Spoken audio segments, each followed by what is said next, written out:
Hello, YouTubers. Joe Kersey and Thomas Kersey here on Monday, June 11th, 2018 at 1934 in the evening, British summertime, or BST. That's not like a BLT, it's BST. I had a BLT the other day. You looked at me weird. Why? I don't know why, but you looked at me weird when I picked up the BLT. No, no. Why? I don't know. We were buying sandwiches. I said, I want this BLT. And you gave me this weird look like, why the hell would you want a BLT? Well, see, now, there are many... I'm not upset about it. There are many evanescent clouds that roll across, that cast shadows across my face. 80% of them meaning nothing. They just reflect whatever sort of thoughts going on in my head. And I'm going to tell you right now, that thought, if there was even connected with the thought, is long since gone and not remembered. Evanescence is a good band. I like Evanescence. Oh, is there a band called Evanescence? Yeah, it's cool. It's good group. All right. Can you hum me one of their numbers? No, I can't. I won't embarrass myself. Yeah, sing me a tune. No, well, it's the lead singer is this chick who's got this incredible voice. And I'm not even going to attempt. Now, is it better than not Jan Sharp? How can I not remember her name? Linda Ronstadt. Linda Ronstadt. Is it better than Linda Ronstadt? No one is better. There's a woman that I watch on YouTube that would give her a run for her money. Although I'd have to say my first comment on one of her videos where she was singing is, you remind me of a young, early Linda Ronstadt, and she still does. You'd be hard pressed to beat Linda Ronstadt. Oh yeah. So no, she's not better than Linda Ronstadt, but she's really good. And it's a guy and a girl duo, and this is the other band too. But yeah, it's good. They're kind of goth metal, punky. It's hard to explain. Anyway, let's get back to the point. Yes, which is you judged me for my BLT. No, I know that's not. I don't give a fuck about your BLT. Today, of course, is the point of this video, the second video to go up today. I don't know, it might be the third one because I don't know. I mean, maybe the one I put up, maybe I didn't get everything spliced together early enough last night. Is to talk about what we did today. Well, as I said in the description of the other one, it's like what Kelly, Thomas's wife, my sweet dill daughter-in-law, my sweet dill Kelly, said, "What'd you guys do today?" And I was saying, went to church and drank beer. Yep. So and really, I was thinking about that when I described it to her in detail. It was like we drank some beer, and then we went to church. Yeah. And then we drank some more beer. Yep. And then we went to church. Yep. And then we went to the grocery store. And now we're back home. And bought wine and sandwiches. Now we're back here. But in between... there was a lot... there's good stuff. Thomas made plans for Wednesday and Thursday. I did. I got all worked up. And those plans are. So I'm gonna take. I forget that we're speaking for. So yeah. So Home Slice here is gonna take the train from Durham to Edinburgh here on Wednesday morning. I'm gonna get to Edinburgh about noon. Ouch. I'm gonna walk around Edinburgh and see all the cool stuff there is to see in Edinburgh. I'm gonna be a walking fool. I got a hotel room up there at the Travel Lodge in downtown Edinburgh, which was the only reasonably priced hotel in downtown Edinburgh that didn't basically look like a hostel. Well, there was one room that was less for £90 a night, but that looked super janky. So I was like, no. So the Travelodge it will be, and then I'll be back about. You're young enough, you could probably get away with the hostel.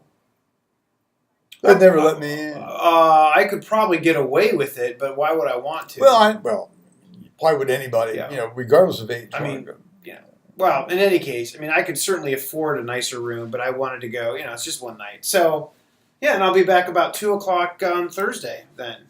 I'll get up. I think if you're going to go all the way up there, I mean, you at least ought to spend 2 nights. Well, I mean, I might. I suppose I could always change my travel plan. Well, I know. Is that train ticket changeable? I have to look. It might not be. It might not be. Yeah, so you're shit out of luck then on that. It's all right. Well, I suppose you could drive, since it's such a short trip. You could run train back, then turn around, and go back up. Well, or I could just blow off this.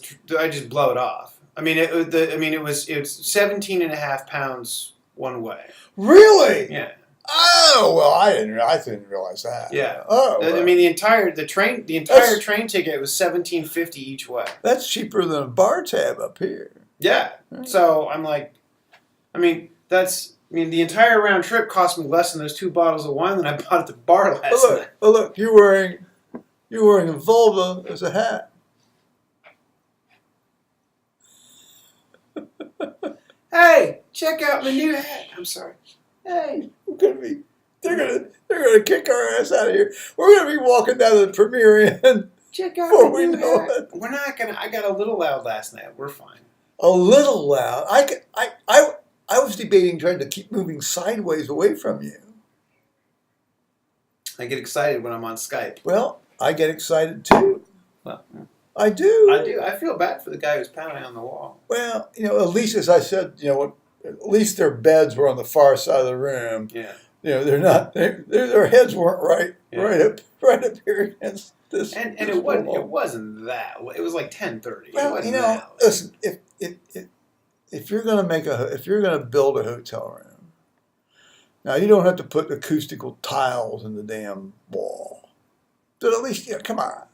And it's only 10:30. The pounding on the wall occurred at 10:22 p.m. There you go. Yes, okay. Listen, you go into a campsite up in northern Michigan. Oh, you're not going to sleep. No, the quiet rule doesn't start till 11. Yeah, and then people start obeying it like at 1. Yeah, well, yeah, but I'm just just to stay with official dogma. Sure. Now I will say that people in the UK go to bed here earlier than most Americans, or a lot of Americans. I myself go to bed about 8:30 or 9 anyway. That's because I'm a weave. You're an old man. Well, yes, I am an older man. Yes. I got a kick out of those rascallions there in the Tesco where there's this kid. This kid. Oh yeah. He kept backing up. Yeah, I heard their little parting. And then one of the older kids gave this little younger kid a ration of crap. He said, "You just kicked that old man." No, he didn't kick me, but he. But that's what the kid said. Okay. Said, "You just kicked that old man," and then they gave him some grief for being obnoxious. Very nice, very good. Yeah. Well, see, that's the kind of sort of like peer discipline that needs to happen more often over in the U.S. Yeah. Yes. Because I'll tell you, you basically over here, almost all these younger folks, like guys in like school age, are very, very, very well behaved. Incredibly well behaved. You'd never see that in the United States. Never. So good for you, UK. You're doing something right. Did you like all the little reefer hens there on the floor in the toilet stall there in the public toilet outside the cathedral? I counted 5. I went in and take a dump. I counted 5 on the floor in there. In the toilet? No, on the floor of the toilet. Oh, I didn't see that. Well, it wasn't like where you would be wandering around, casting your eye. No, because you were in there taking. Well, the only person that's going to see that is if some perv's trying to look under the door at me. Right. Yeah, well, and you're not a perv, so. Yeah. presumably not. Well, if I'm trying to look under the door of a stall in a men's room, it isn't going to be at you at all. I mean, I'm not going to do that anyway, but it certainly isn't going to be at my dad. But no, I didn't see the referends. Well, yeah, this isn't like, well, Marijuana? I don't know. I didn't pick one up to sniff it. Spliff? I didn't pick one up to sniff it. Ganja? But this was not like a filter cigarette gone Shake? bad. This was not a filter cigarette gone bad, where the guy smoked it down to the filter and then some. What's interesting though is I've noticed over here there's a lot of dudes that roll their own. Yes, like you might see that once. You might see that like once in a while. True. Yes, this may well have been a hand. But I've already seen like 4 or 5 people rolling their own. Because the tax on the loose tobacco is essentially almost non-existent compared to, the death pack. Did you show him the death package? Where's that death package? I don't think I did. Here. He went out and he bought one of these, like cigarette death packages. Now I was hoping he'd have a really good picture on it, but it's just a very mundane picture it's kind of boring. Rotten teeth. Yes, Yeah, it is quite kinda boring. Yeah. Here we go. So Come up right. Yeah. Get the glare off it. Tilt it down. No, there you go. Yeah, that's kind of I was disappointed. That cost you what? Like 12 pounds? No. It was a lot though. I mean, it was like £7.50. Really? Oh hell, that's not bad. That's not a terrifying message. Oh hell, we know that. Everybody knows that. I mean, they ought to come up with something that's going to be, dramatic, like your head will explode suddenly, unexpectedly, or the government's going to swoop in and scoop away your child. Although I understand in the UK that happens fairly frequently anyway. With the child services, they just come and take your kid away. Is that why you think that's why there's so many British stories set in orphanages? Well, but when the stories were written, that was because that was a reality of people dying young and their parents died young. But I suppose now you could almost have a whole new sort of secondary type of that genre. Yeah. Like life in the care home, where my mom was doing the best she could, and the government didn't think it was good enough, so they stole me from her. My mom allowed me to stay home alone at the age of 10. That's right, I was 10. She took me. She ran down to get a pint of milk, and then they found that out, and some nosy neighbor, blabbed, and I assume you heard about that, right? I mean, that's like a legit story. That really happened. I read this stuff in the Telegraph all the time, and the Daily Mail. Well, the Daily Telegraph's a little bit more sober in its reporting. It happened in North Carolina. Well, yes, they do that over here in the United States too. Over there. Yeah. We're not in the States right now. Don't you start that crap. What? Well, accuracy. Come on, man. People know that we're from the United States, and that people know we're in the UK. Okay. They'll do the math. Okay. They'll do the.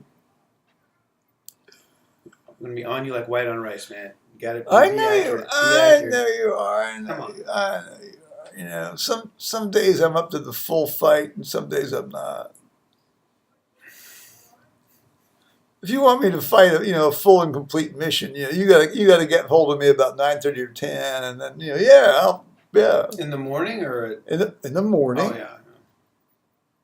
Because by 1 o'clock in the afternoon, I'm worthless. You know that. You've been, I gotta be honest. You've been a trooper. I mean, we've been out basically all day, every day so far. That's right. We haven't come back to the room for like a break or a siesta. No. If you do that, that's a disaster. You got to stay out there on the front line. Well, because if you come back, then that's right. That's it.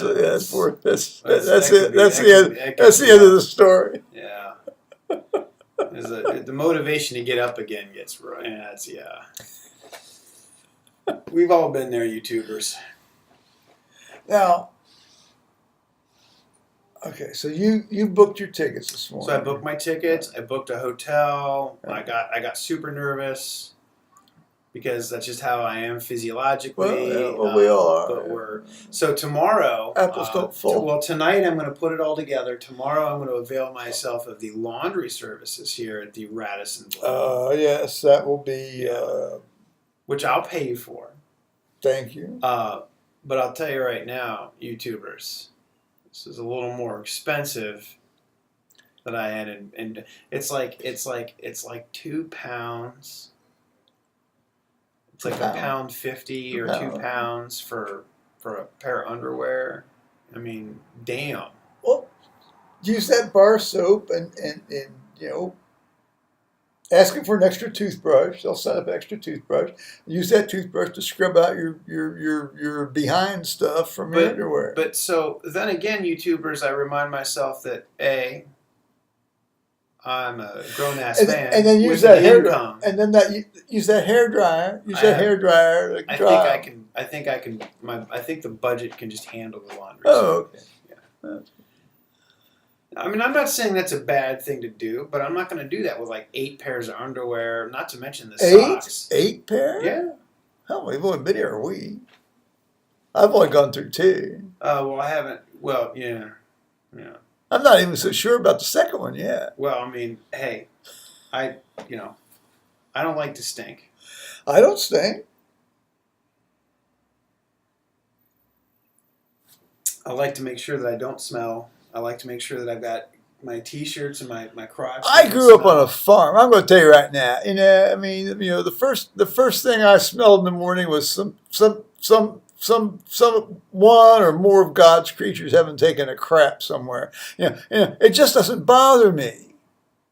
Well, I remark on it. I kind of get a kick out of it. Well, but come on. Well, but it's not. From my point of view, it's not about me bothering me as much as I just don't want to be stinky for the universe.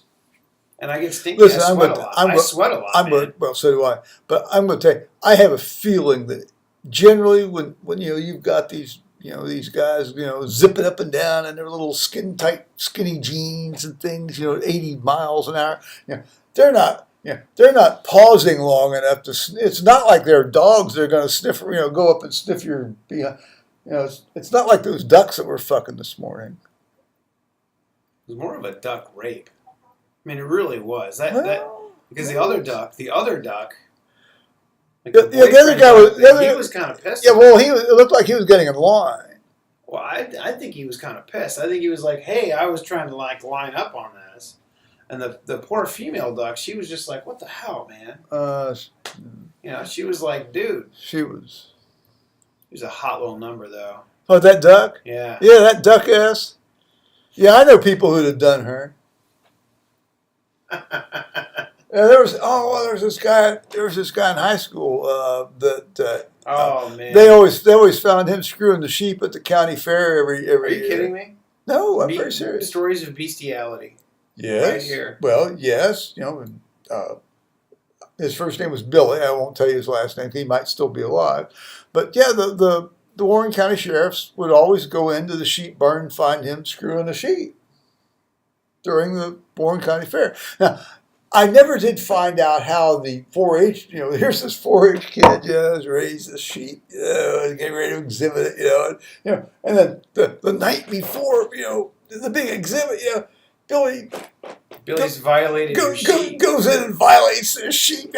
Does that mess with the sheep's head as it gets ready to be displayed? What's the deal?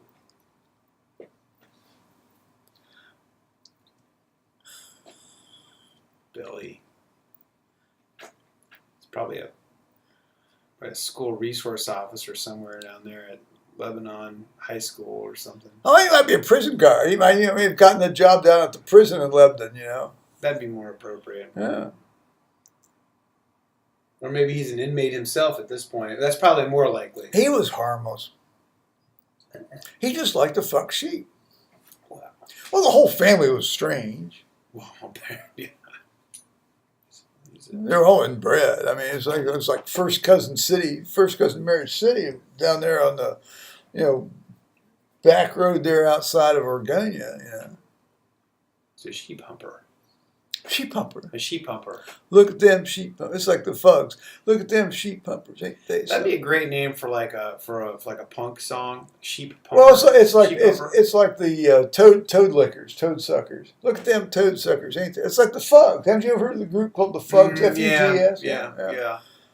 And there's like that. The other great number was "Do You Wear Your Jock a Lot? Do you wear your jock a lot? Jock a lot, jock a lot. Gotta wear your jock a lot, jock a lot, jock a lot. Down in the locker room, just we boys mess around, carrying around all that noise. Do you wear your jock? I first heard that in London in 1971. That sounds like basically one of the most amazing songs ever. It was played to me by one of my favorite history instructors that was giving us a place to stay. My friend, Brad Nixon and I, a place to stay while we were in London on her living room floor. And actually, it wasn't Helen that played that. It was two other travelers who were female.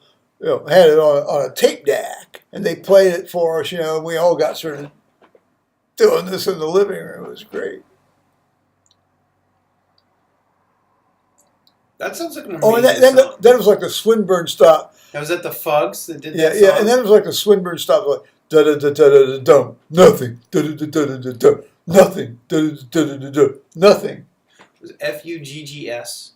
Well, I know it was like 2 G's or 1 G, but yeah, it was Fugs. We're gonna have to check this out, YouTubers. Go ahead right now, take a break, and Google the Fugs. Yes. Pause this video. Pause this video, and then. But come back. There'll be a link to the Fugs down in the description. No, there won't be. I know, I'm kidding. No, there won't I'm be. kidding, YouTubers. No, there won't be because it's too easy to find. I'm kidding. This is not obscure. I'm kidding, YouTubers.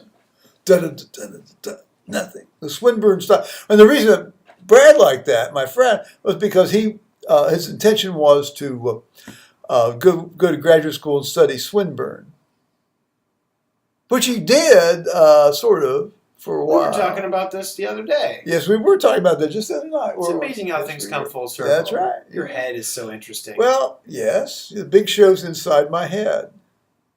Comes full circle. The big show's inside my head.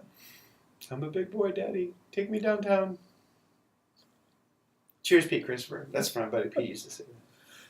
Yeah, Pete was a good guy. He never broke my front door. You gotta let it go, man. Well, since this guy, now I guess it's got like 80 billion shares at a startup, he ought to be able to buy me a new front door lock. Well, actually, he doesn't need to because I don't use it anyway. Here you go. That's it. Just gotta let it go. Did he text? Did he call? Did he send a card back? YouTubers, understand that we're talking about an event that occurred in 1991. Life is long and memories are too. I had to listen to you bitch about my wedding for like 6 years. 8 years. God tells us to forgive, and we do. But he doesn't say a word about forgetting. It's implied. No, it isn't. No, that's being presumptuous. That's the sin of presumption against God. No, it's not. Yes, it Horseshit. is. Yes, it is. Just a couple of theologians here at one of the major seats of Christendom. To forgive a sin is also then sort of kind of like by definition, inherent in that forgiveness is also like you're not going to keep bringing it up again. I don't. Oh no. I would disagree with that. Now I will say that in a lot of cases, well, not a lot, but certainly in my circumstance, about 50 to 60% of cases, I do forget. I do forget. Of course, as a physician, I heard all sorts of things I had to just forget. Well, so I learned early on you can't consciously forget things, but there's a way you can sort of listen to it, take away the information that they are telling you, and then just don't return to the entire sort of little scene in your head. So that way it But again, we're talking about transient things. We're not talking about events that we're not talking about long events of betrayal that play out over months We're not talking about or years. Dallas Dynasty or No, I'm talking about family things like getting screwed out of half the estate, that kind of stuff. So you won't have that problem. It was like I told the guy today downstairs when we were buying beer. he's going to get it either way. Yeah, I said he's going to get it anyway. You said thank you, Dad, for this beer. I said you're going to get it anyway. Check this out, YouTubers. I'm 43 years old, right? I have an income. I have a job. This dude won't let me buy a beer. Well, I mean, he will, but not very often. And he's handing me pocket money, which I'm gladly accepting. You're gonna need that up in Edinburgh. I'm gonna tell you that right now. Oh yeah. When you walk into like the worst toilet in Scotland, a great scene in Train Spot. The worst toilet. I need to seek that out. The worst toilet in Scotland, just so I can say I've swum in it. I love that. The worst. That was a great. But that's not set in Edinburgh. No, that's set up in Glasgow. No, that was in Glasgow. Yeah. Still, having been in Glasgow, I can tell you that the worst toilet in Scotland has got to be. What you will experience in Scotland is you're going to experience those little wadded up, pull out these like magician like strandy toilet paper things. I fully expect almost to be called by you, texted by you instantaneously. Expressing your complete dismay at encountering that kind of blowhole cleaning logistics. It's funny you bring this up, Dad, because I think, especially given some of the conversations that we've been having, and clearly given some of the genetic stuff that's coming out, I really need to write. So here's my new idea. This is my new idea for a book, and I've been thinking about this here for the last couple of days. Yeah. You know how guys write like travel books, right? Well, I want to write a travel book for people concerned about, their bowel movements. Yeah, where they're going to have a crap. Like, where is the best place to take a dump? Where's an adequate place to take a dump? Well, my mother could have written a book like that. What's the best way to manage taking a dump? If you have to take a dump in Britain versus taking a dump in the United States versus taking a dump. My understanding is, like, in Asia, it's like a completely different experience to take a dump. Well, first you have to be able to squat, otherwise you're going to shit on your feet, Yeah. And then, so we need to write like a travel diary just for taking dumps. Like, I should make it my mission to take a dump in like multiple countries around the world and write a book about it. I guarantee you I would sell copies. Oh yeah, that would be like people. No one would talk about it, but they would go out and buy a copy. Word of mouth. I mean, you'd make millions. Well, I'd make certainly I'd make some money off. I don't know, millions.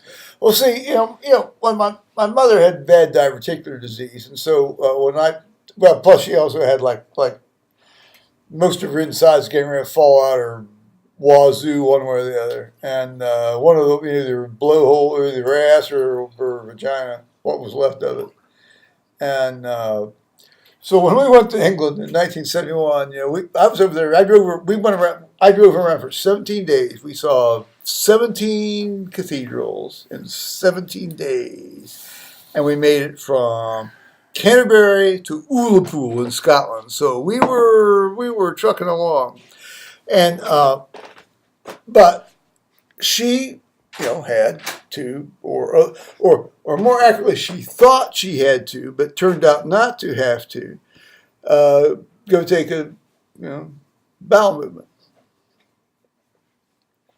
Well, this was at the time when it was very easy to find public toilets in Great Britain in the town centers. So, she would say, I got to do this. I said, oh, here, Mom, here, Mother, fine. So I'd either help her walk over, or she was having a good day, she could walk over on her own, and in she'd go, and then you'd wait, and you wait outside, you wonder what was going on. And she'd come out, and I said to you that, I said, I could probably tell you, my mother could have written a book about every public toilet, in town centers in Great Britain by the time we got done with that trip. Yeah. Every major city, in any case, every major cathedral city. It's. I gotta be honest. I'm gonna air this on YouTube, right, for all your fans. I tell you, it's refreshing to know, because when you have to take a dump all the time, it's refreshing to know that I'm not alone. Clearly, this is a genetic thing, and I don't. I don't have to take a dump all the time. Well, not all the time, but I have to take like three a day in the morning. Well, yeah. Well, I take the psyllium seed, and that is basically, cut most of the stuff down to a very, very dull roar, if even roar. Well, that's why I did. That's what you saw me taking earlier in this video, perhaps. The psyllium seed. Not a dump. You didn't see him taking a dump because you would know that. No. I think I did actually record once while I was taking a dump, talking to people. Were you in the bathroom? Well, yes, and I wasn't positioned so you could see me. But, no, I wasn't. I wasn't bouncing off the mirror for some sort of stealth, surprise.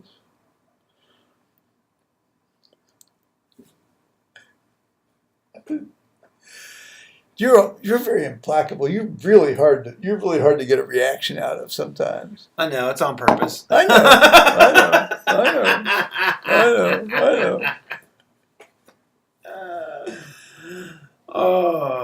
Sometimes though, just I say some funny shit. Sometimes you just don't. It's like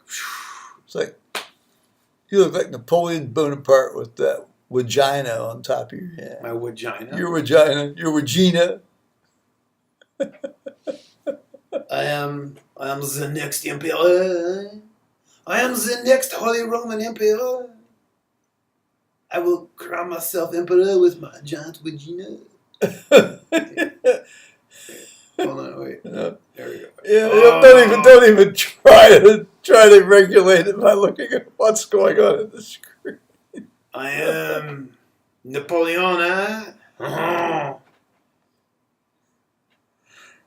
I was doing okay until I invaded Russia in the winter. That was not the suave move. Oops. That was not the suave move on his part. I did all this other good stuff. I mean, really, I don't know about that. Bad ruler. Well, the Code Napoleon, it's like the civic codex approach to law rather than the common law approach to law. I tell you right now, I'd rather have the common law approach to law, which is developed case by case by case by case, rather than some guy sitting up there saying, I'm going to think about how it's supposed to be and then tell you. I'm going to think about it. That sprang out of the Roman civil law, which is the Roman civil code, which that was, of course, all the glories of Rome. Rack that up there, the glories of his room, like mass crucifixions, boiling people on plates out in the arena. Feeding them to tigers, dogs and cats, living together. It's terrible. Yeah. Well, but Napoleon, that was his thing. That was his thing. He had a hang up about the Roman Empire. That was his whole thing. Well, there's a bunch of people still do. Even very, very, very intelligent people today think that was just a great way to govern things. I suppose it beats the current method of governing things by having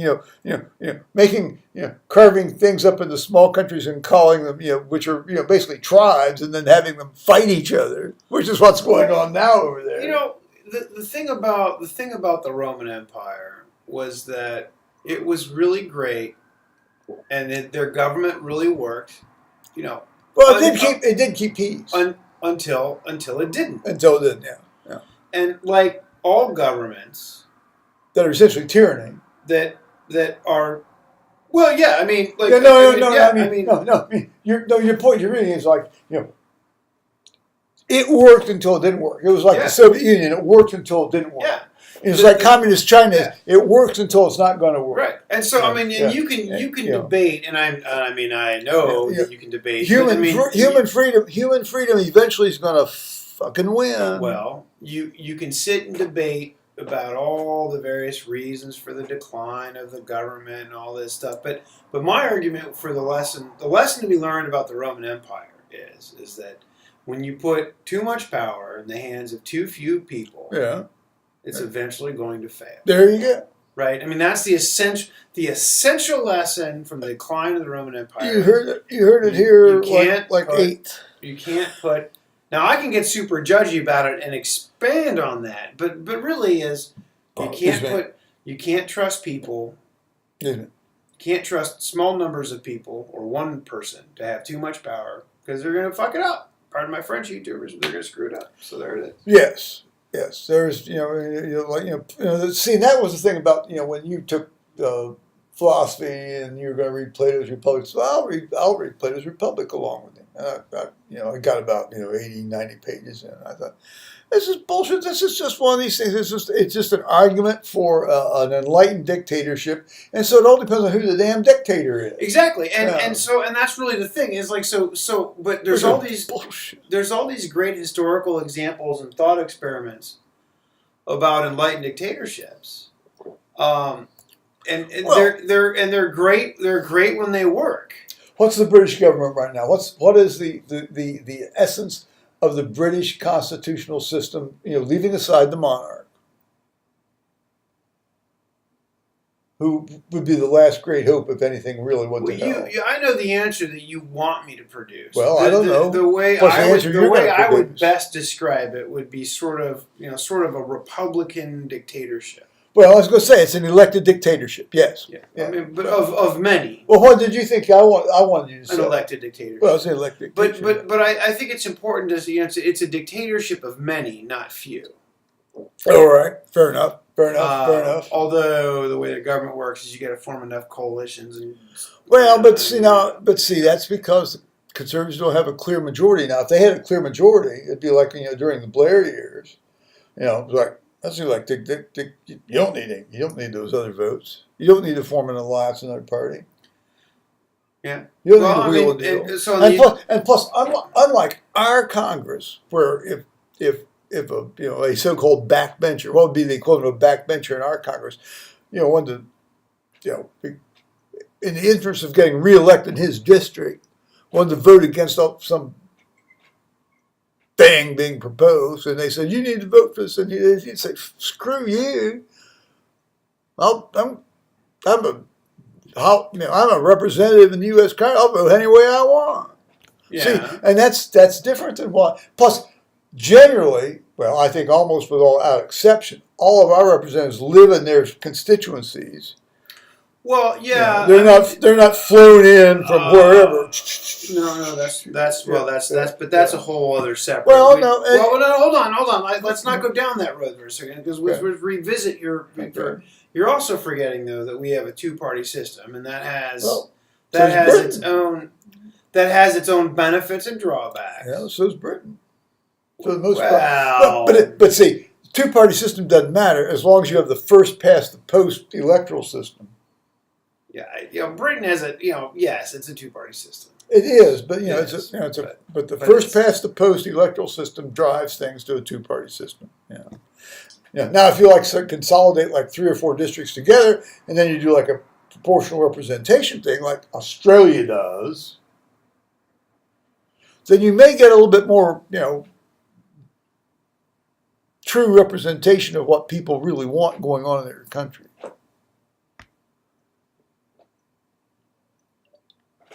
But not having lived under a PR system, I can't speak to that. I'd be interested to hear what people who have lived under a PR system have to say about that.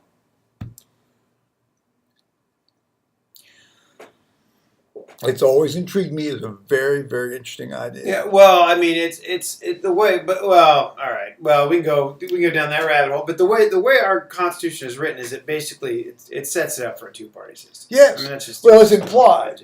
I think when they say, "Oh, so and so and so and so were truly surprised," I'm not. Was it implied? I think the way the dudes wrote it. Wrong word. Implicit in it, but that was not their intent. Yeah, there you go. And I think they were probably as surprised as anybody else when 8, 10, 12 years later, it ended up, whoa, we got all this partisanship going on, and we thought we had prevented that. Yeah, but I profoundly disagree with that statement because they could not have been surprised because they had partisan shit going on. Oh yeah, no, this didn't while they were debating it. They had partisan shit going on during when the first Continental Congress. They were talking about declaring independence. Yeah, I mean, now the partisan lines were different. It was North versus South primarily, but see, this is a lesson I teach my students. I'm like, guys. Let's go back and look at the first Continental Congress, right? Let's go back and look at the Confederation. You know, when they're meeting to talk, like, come on, not even the Continental Congress. I mean, they're talking about declaring independence and you know, I mean, fuck.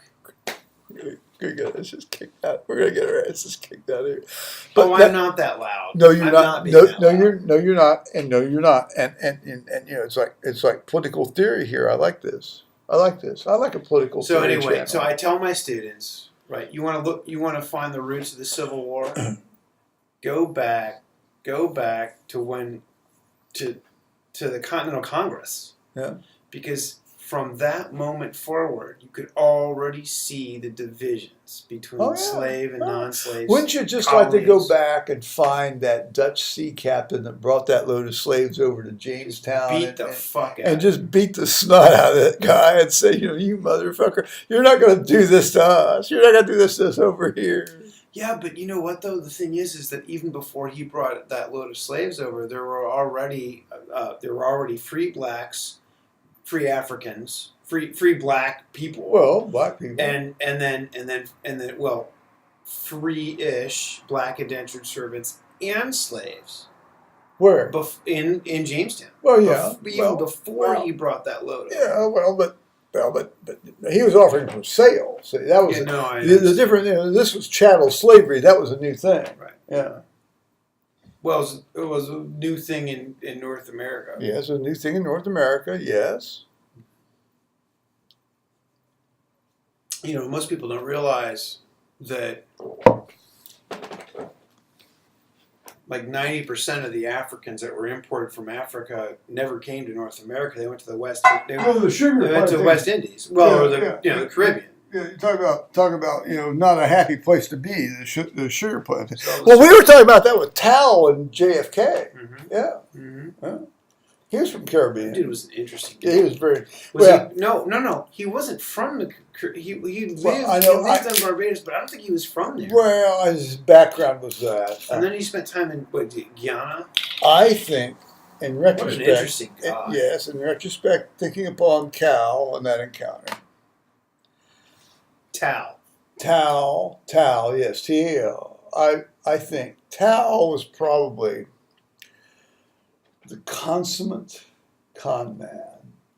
Probably. I think somehow he spent his days, he'd come out, he'd go through security, airport security, and he would sit. Now, on the other hand, what makes me say that was not the case was he spent so much time with us. Also, since you don't get through security without a boarding pass. Well, he could easily counterfeit a boarding pass. No, horseshit. Bullshit. No. I don't know if he's a clever enough dude. Nah. Well, I don't know. Maybe. Way too much effort for way too little gain. And I love the fact that your brain cooks up these ideas. I think he was legit. I think he was a very legitimate guy. And I think he was a very interesting guy. And he showed us pictures. Of course, that doesn't necessarily mean that he got to download those from Facebook or something. Well, I got almost scammed by this into a personal set by this. Well, I ain't going to go into that right now.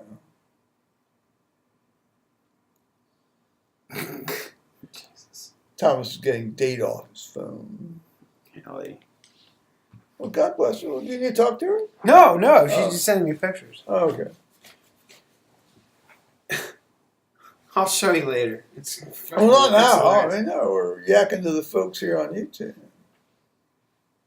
So, okay, so I love that your brain goes those places. You know, I find it mostly enjoyable, sometimes annoying. The fact that your brain goes to literally the least likely possibility. I always explore all possibilities. And then you work up from there like, I think Tao is this con man who finally somehow works his way through security. Yeah. But yes, it is a possibility, and I think it's great. I always start off No, with I love that about you. That's the way I've always done it. I know, I love that about you. I try to go through all possibilities, however unlikely, and then, settle on what is the most likely. Sure. But with, like 3 or 4 of the other lesser likely things in reserve. Yeah. No, I've always done that. That's how I've always looked at problems. Sure. No, That's how I've always planned my life. Absolutely. That's how I always am.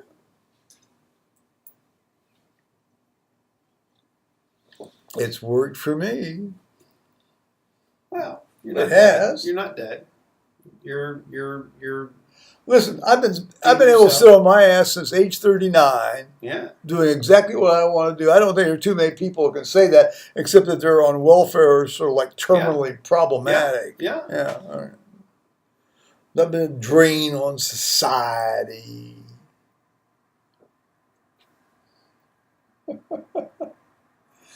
I love it. See, he doesn't want to actually let his real true expressions, because he's afraid that's going to mess him up in the future. I don't blame you. I understand. I'm delighted you're actually submitting to this. That's not an accurate assumption. Mess me up in the future. How? Well, I'm not even going to go there. I mean, because of my job. Yes. Oh, okay. Yeah. Okay. I wasn't even thinking about that. Yeah. No. I think about that all the damn time. Yeah. No. This has all been relatively very tame, for the most part. Yeah. Yeah. Anybody that's going to get me fired would not have watched this far into the video anyway, so we're okay. Well, I haven't begun to talk about things and I have no intention of probably doing so, but stuff that... No, but I mean, my problem is that when we dig into things that are going to get me fired, like within the first 5 minutes of a video, and then that's where I get in trouble. We talk about duck intercourse. The ducks were having sex. Duck sex. Duck sex. Duck sex on the bank of the river where... And from what I could tell, not fully consensual. I don't know. I mean, she looked pretty relaxed and happy at the end. She clearly was. Because she had her wings kind of out. Yeah, she was kind of like... Well, she was cleaning herself up. I mean, Well, no, she kind of paused before she started doing that old, digging around. Well, she kind of like... What would you say? I'm going to have a smoke. And then she had to take the walk of shame. The walk of shame. The walk of shame. This other guy got pissed. Yeah, no, the other guy didn't handle it well. Duck was like, dude, no, he didn't handle it well. You just banged my duck. Yeah, he didn't handle it well. You banged my duck friend. It's called genetic. Well, around here it is genetic. Genetic diversity. Well, that's going to be a giant duck then, isn't it? That's going to be a play open. Well, it's going to be the first duck DEA agent that's going to, or TSA agent. It's going to come over. It's going to be a giant. What's a ginormous duck. China. Boom, boom, boom, boom, boom, boom, boom, boom, boom. No, we're not that loud. We're not that loud. No. I'm talking about the DEA agents here to help ye. The guys in the white van, the guys in the white SUV. It's usually a black SUV. No. The U.S. government's gone to the white SUVs. It blends in better in the suburbs. Yeah, come back from Bible study, and here are the DEA dudes in the driveway. Yeah, turns out I had 3 cc's of cough syrup left in a bottle that basically I had given most of it to my dying dog. I hadn't touched it for years. What do they call? Oh, drug diversion team. Well, and I almost said, but did not say. I had enough sense to not say. I bet you're glad you're on this assignment because I'm not going to do anything to hurt you. Well, how could I? I mean, these guys were giant. These were 6'11" people, 2, a woman and a man, 6'11". They both had to duck to get through my door. They both had to duck to keep from hitting my fluorescent lines. Welcome to the land of the fucking free. Dying dog, this much left in this bottle of cough syrup. Come on. This is a story I've not heard. Well, we won't tell it in full here, for all the world to hear, given that, I think the statute of limitations is probably gone on that, but, let's just be sure. Even though nothing was done wrong, let's not, encourage these sons of bitches. They like to go for the easy kill. Well, who doesn't? Just ask, who was that guy, the box elder? Who? The surgical techs always did his orthopedic surgery for him, how he kind of stood there and kind of looked like around. They finally kicked him off the staff. And then shortly after that, the state medical board yanked his license. No, he sort of sit there like this. Well, what do you guys think I should do? And, they say, Dr. Elder, I think we need to do this. And he said, can you show me? And the guys would do the operation for him. Jeez Louise. I'd be pretty pissed off if I I had Roger and Bill. I mean, if you're going to have anybody operate on your ankle, you'd rather have them operating on a box elder. Yeah, it's terrifying that guy's a doc, though. It's terrifying that they Well, let that guy do. listen, just because somebody's got the name doctor in front of them doesn't mean that they know what they're doing. Yeah, I'm learning that. Yeah. Well, they bled Washington to death. Who? Whoever his doctor was. Who? Washington. Oh! You're talking about before, sort of like quasi-rational medicine as opposed to like spooky. Yeah. Let the spirits get emanating out of the blood. Oh, yeah, bullshit. I mean, here you have some of these more rational guys in the 18th century, and they've still got the voodoo dudes, roaming around. Well, that's you got to watch Poldark, man. Yeah, I watched the original. I mean, and that's good too. But the updated Poldark, same deal. I mean, the only thing different between as I understand it, is like the other guy, the Poldark and the second one, has more of his clothes off than the Poldark in the first one. Yeah, it's probably not true. Well, I can't imagine how I would respond if we had the current Poldark with all this. I might become incapacitated. He's a good looking dude. Well, yes, yes. I like him a little more, beefy. Well, he's pretty beefy. Not beefy in the sense of muscular. I like like realistic looking. Like punky. Yeah, punky, funky. Yeah. Earrings and tats. Pirates. Yeah, like pirates. Yeah, like pirates. Like pirates. Like pirates, yeah. Earrings and tats.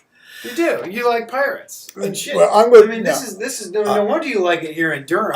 Every dude I'm was a pirate. going to tell you, you won't do this, but I'm going to tell you, my tattoos now are such that when I run my hands over, there's a texture to them. Okay. It didn't happen until about maybe 11 or 12 months, 13 months. There's a texture to them. You can tell it's just not skin. There's stuff there. Yeah, it's scar tissue. Okay, if you will. Well, it is. That's fine. But pretty, nice scar tissue. Sure. And so, when I encountered Sam, that was the first thing I noticed. I was running my hands up and down his arms. I was like, this thing feels like it's textured. It's textured. These things are textured.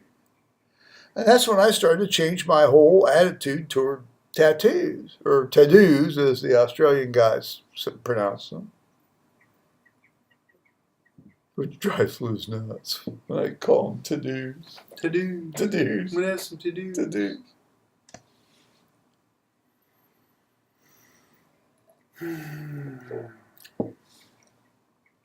Tattoos. You're handling this very well tonight, I must say. Well, I mean, what am I going to do? Well, you're not gonna pull a Shylock and rip these boys off, are you? Well, I mean, I don't have any tattoos. Actually, after when I die, what you ought to do is have these things sort of flayed off, and mount them in a You know, Not a bad idea. yeah, and you know, and you can give them the Carter. Stretch them out. You can give them to Carter. Remember, Stretch him out. Remember his granddad Have them by. leatherize them, or whatever. Well, don't do the lampshade shit, like the Nazis did, But no, I mean, you can lamp on like a wall hanging, It's like it's like that old song, Grandma was a lampshade. We read by her at night. The only problem was that her tattoo blocked the light. It's nice. That was one of those operating room songs. You have a whole lot of these little limericks and songs. I'm the author of most of them. That was you got to keep the team happy in the operating room. Yeah. Yeah. What do you do? Yeah. I mean, shit. Oh, sorry. I didn't mean to keep. That's all right. Yeah. I mean, I don't think we're gonna have Joe tattoo lampshades. No. Well, no, I'm not. No, well, unless you want to somehow reproduce that, and then Let me tell you something. I'm not too sentimental about the corpus. I'm not either. Right. I mean, mom is still sitting, and essentially, See the can on your on your shelf. Can. It's essentially a plastic Tupperware tub. Well, she did like Tupperware. She always made a big deal about I don't know if it's Tupperware. Tupperware. It's plastic. She's sitting in a plastic fucking tub on the shelf. She always made a big deal about her in a bag, getting her Tupperware bag. Oh, she's in. Oh, so the bag is still intact. She's still in the shopping bag they put her in when I carried her. Oh, so you didn't take the canister out of the top shopping bag? I mean, I have taken it out of the shopping bag and I put it back in. I mean, it's a plastic. So where have you stashed the shopping bag? It's sitting on a shelf. Oh, okay.